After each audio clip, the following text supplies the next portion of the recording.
Aujourd'hui, les populations, lassées des échecs successifs, portent leurs espoirs sur l'Alliance des États du Sahel. Une initiative certes louable, je le reconnais, mais soyons réalistes. Combien de temps avant que cette lueur d'espoir ne soit éteinte par les mêmes forces qui ont sapé toutes les organisations précédentes? Les hommes ne sont pas éternels. Ceux qui sont là aujourd'hui vont quitter tôt ou tard.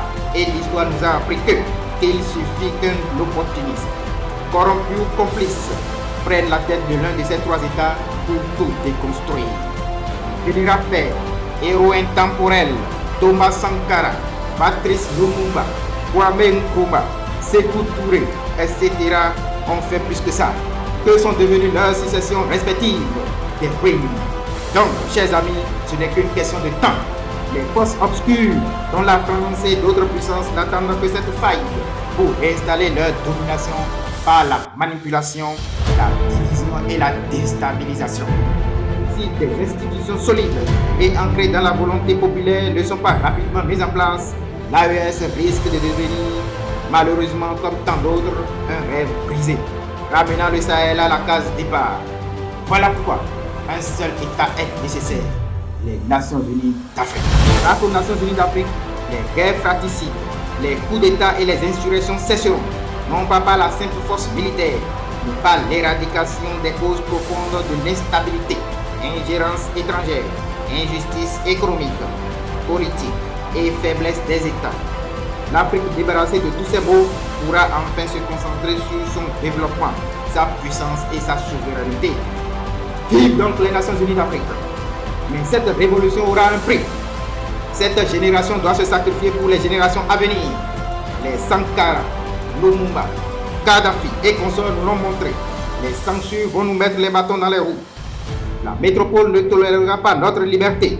Elle enverra ses agents secrets, ses armes, ses intrigues pour nous abattre.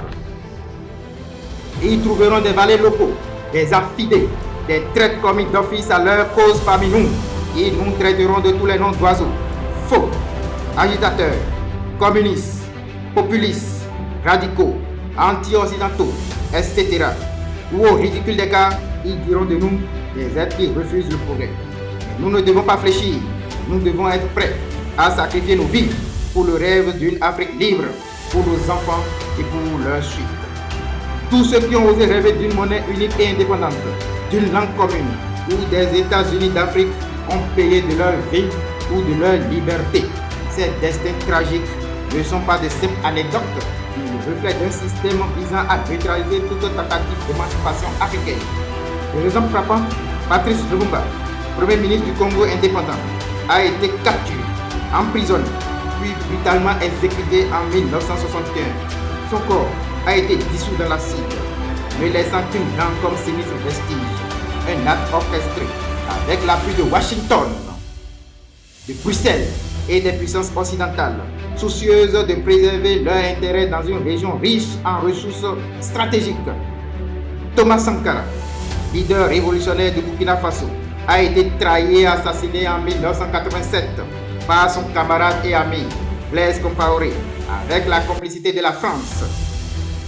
Sankara incarnait l'espoir d'une Afrique autosuffisante, prônant une rupture totale avec le néocolonialisme. À Addis Abeba, le 29 juillet 1987, dans son discours contre la dette, il disait à ses camarades chefs d'État: si vous ne me soutenez pas, si nous ne parlons pas de la même voix, je ne serai pas ici à la prochaine conférence. Effectivement, le 15 octobre 1987, soit 3 mois après avoir prononcé ce discours, il fut assassiné.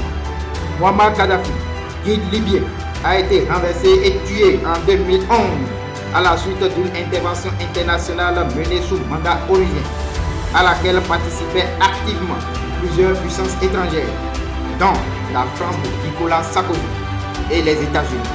Kadhafi défendait une vision panafricaine ambitieuse, la création des États-Unis d'Afrique et l'émergence d'une monnaie commune fondée sur les ressources du continent, destinée à réduire la dépendance vis-à-vis du dollar et des institutions financières internationales.